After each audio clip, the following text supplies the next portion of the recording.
Hey guys, today I want to talk to you about the wait and see treatment for scoliosis.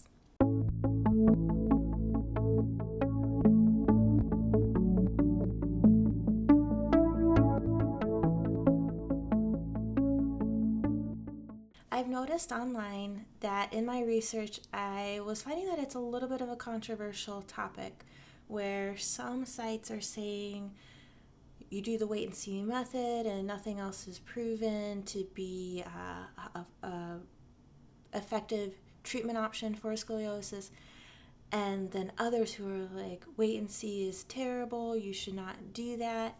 And when I see anything that is controversial, I like to take a step back and think, okay, why do we have these polarized views? And I think a part of it is a misunderstanding of what the wait and see is actually for. And I want to talk to you about that today.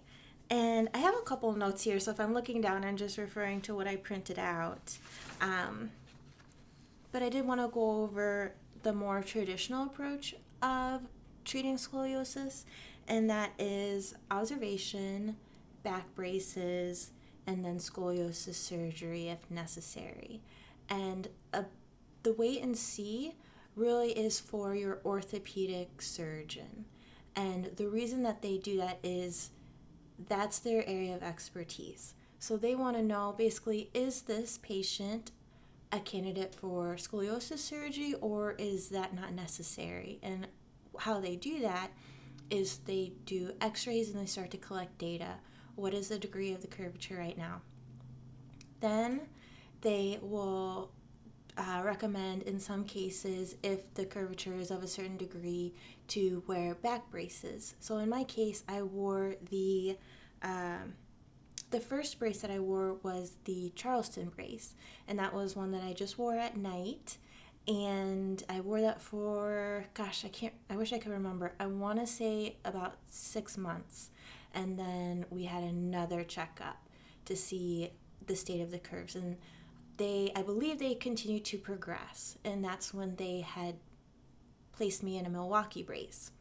And what I was finding was that a Milwaukee brace can sometimes be prescribed to wear up to 23 hours a day. In my case, that was not what they had me do. I just wore the Milwaukee brace again at night. And then after a period of time, I had another follow-up and they checked the state of the curves. So that is essentially the wait and see process, where they do an initial measurement, and then if the degree is of a certain, or if the curve is of a certain degree, then they will place you in certain braces, and they will see again how the curve is responding to that treatment.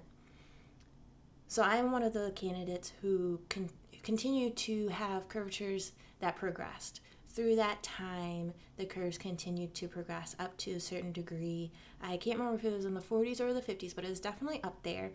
And because that was my, just how my body was growing and changing through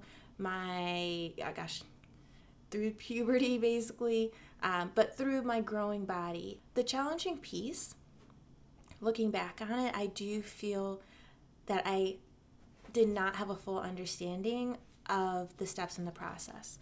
So I think it is really important to know and set the expectations early on. So the purpose of a brace, in my mind, was to correct the curvature. The reality is that bracing is intended to stop the progression of the curve. So those are two very different things. And knowing that in the beginning, I think, is crucial, because I remember feeling just crushed after wearing the braces and then finding out it's not only not correcting but progressing. Now I know that they were just intended to see if it was possible to prevent progression of the curve. I think it's possible for the curves to improve, but that's not the intended purpose.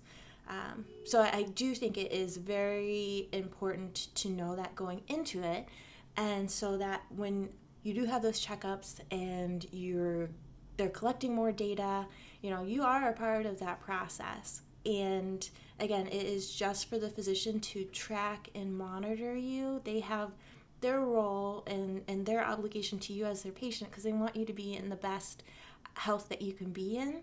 I don't think that the surgeons want to perform surgery. I think they want to do and apply their skills and expertise where it's appropriate. If that's a discussion where you do the wait and see with the doctors, they're just doing their process. I think there's another piece of the puzzle that is left out. While that's going on, the physician's doing their things. As a patient, we also have our things that we can be doing. And I don't think it doesn't necessarily fall on the orthopedic side as much as it's something that we can explore on our own.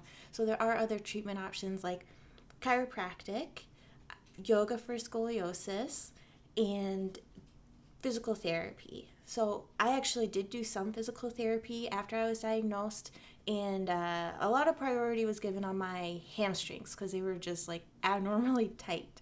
So I was doing hamstring stretches on a daily basis, and that was kind of like my participation in it.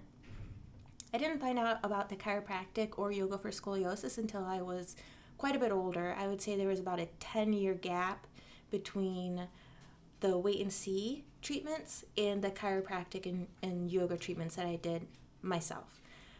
So that is definitely a takeaway that I have for this video, is to know that wait and see has its place. It's for the surgeon, it's for the physician, it's not necessarily for the patient.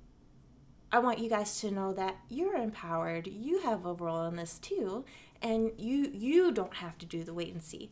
The physician does the wait and see. They've got to get the information, they got to track the data, they have their thing to understand what kind of spine am I dealing with. Like, how is this person growing and changing as their body starts to settle in and stops growing more or less.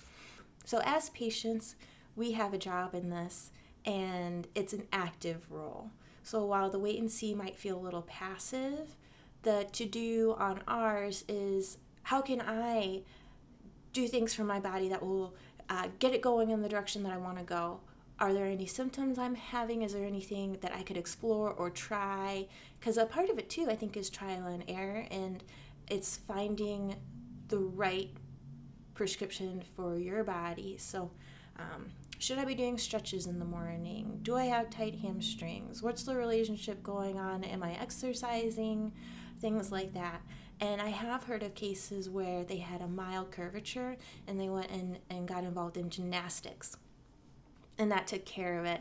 And others, they got into running, and then the curve was never an issue. So there are, I'm sure an infinite number of treatment options, really, that are not necessarily baked into that wait and see. It's kind of like the off the record options. So that's something that we'll definitely talk more about here in my future videos.